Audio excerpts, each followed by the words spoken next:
Shalom, salam sehat. Kita berjumpa lagi di hari Jumat pendalaman pelajaran Sekolah Sabat kita. Mari kita dengarkan penjelasannya. Sepanjang pekan kita harus mengingat Sabat dan membuat persiapan untuk menaatinya sesuai dengan perintah. Kita tidak sekadar memelihara Sabat sebagai masalah hukum, sesuai yang ditulis oleh Ellen White dalam Testimonies for the Church, jilid 6, halaman 353. Segenap surga memelihara Sabat, tetapi tidak dengan cara yang lesu, tidak melakukan apa-apa. Pada hari ini, setiap energi jiwa harus terjaga, karena bukankah kita harus bertemu dengan Allah dan dengan Kristus Juru Selamat kita? Kita dapat melihat Dia dengan iman. Dia rindu untuk menyegarkan dan memberkati setiap jiwa. Halaman 362. Tuntutan Allah bagi hari Sabat adalah lebih besar daripada hari-hari yang lain. Umatnya harus meninggalkan pekerjaan yang biasa dan menggunakan waktu itu untuk merenung dan berbakti. Mereka memohon kebaikan lebih daripadanya dibanding hari-hari yang lain. Mereka menuntut perhatiannya yang istimewa. Allah tidaklah menunggu hingga Sabat itu lalu, barulah Dia mengabulkan permohonan ini.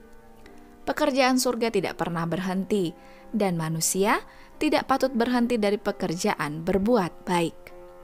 Sabat itu bukanlah dimaksudkan untuk menjadi suatu waktu untuk pekerjaan yang tidak berguna.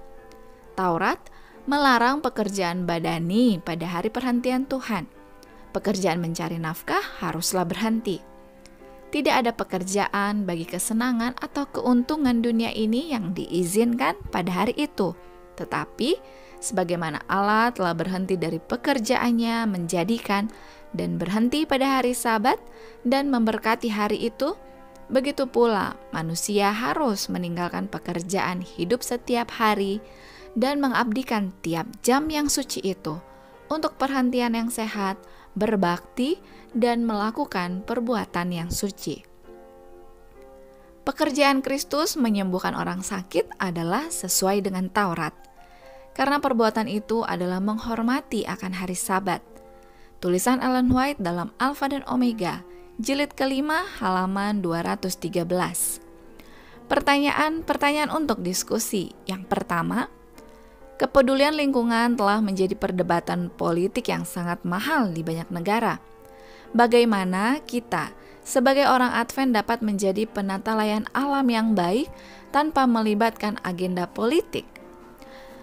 Aplikasi sederhana yang dapat kita lakukan adalah dengan memelihara kebersihan lingkungan kita, baik itu di gereja.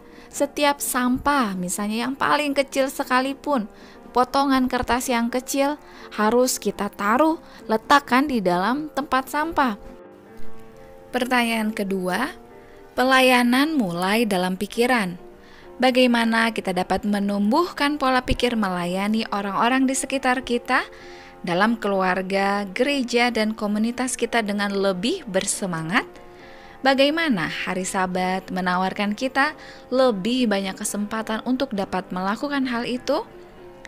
Caranya bagi kita untuk dapat menumbuhkan pola pikir melayani orang-orang di sekitar kita adalah dengan mengingat bagaimana pertolongan Tuhan, kesehatan yang Tuhan berikan, berkat-berkat yang Tuhan berikan bagi kita, di mana berkat-berkat itu tidak dapat kita tahan hanya untuk diri kita sendiri, tapi harus kita bagikan kepada orang lain.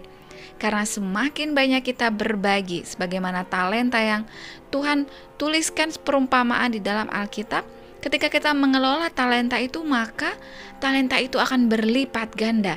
Tetapi jika ada talenta yang kita tahan, seperti seseorang yang memiliki satu talenta dan dia kubur, talenta itu justru akan menjadi kutuk bagi kita. Karena itu, jangan kita tahan-tahan berkat yang kita miliki, kita bagikan itu kepada orang-orang lain. Dan di hari Sabat, setelah ibadah, kita masih memiliki waktu untuk dapat kita melawat kepada orang-orang sekitar, memberikan motivasi kata-kata positif kepada mereka yang dalam pemulihan dari penyakit, dan juga menguatkan saudara-saudara kita yang lemah iman. Pertanyaan ketiga, Setiap Sabat kita diingatkan bahwa semua manusia diciptakan oleh Allah. Ini menolong kita melihat orang lain melalui mata Tuhan. Bagaimana seharusnya hari Sabat menolong kita mengingat bahwa perbedaan ras, etnis, sosial ekonomi, dan jenis kelamin tidak relevan ketika tiba pada diciptakan menurut gambar Allah dan menjadi objek kasih-Nya? Ketika kita beribadah pada hari Sabat, baik itu secara online maupun secara offline di gereja, di tempat pertemuan ibadah kita bertemu dengan orang-orang dari perbedaan ras, perbedaan suku, sosial ekonomi, dan juga jenis kelamin, bahkan mungkin warna kulit dan perbedaan bentuk rambut. Ada yang keriting, ada yang lurus, ada juga yang berwarna-warna, putih, hitam, coklat, dan lainnya. Kita semua memiliki satu tujuan yang sama, yaitu memuliakan nama Tuhan. Semua perbedaan itu tidak akan mempengaruhi kita dalam pelayanan, dalam menyembah Tuhan. Karena itu, Tuhan memerintahkan kepada kita untuk saling mengasihi. Firman Tuhan tidak menyebutkan, kasihilah hanya dari sukumu sendiri. Tetapi secara global, Tuhan berfirman, kasihilah Tuhan Allahmu dan kasihilah sesamamu manusia. Kita manusia yang diciptakan Tuhan, apapun latar belakang kita. Kiranya sepanjang hari Sabat kita boleh mendapatkan berkat sukacita dari Tuhan. Mari kita bersatu di dalam doa. Kita berdoa.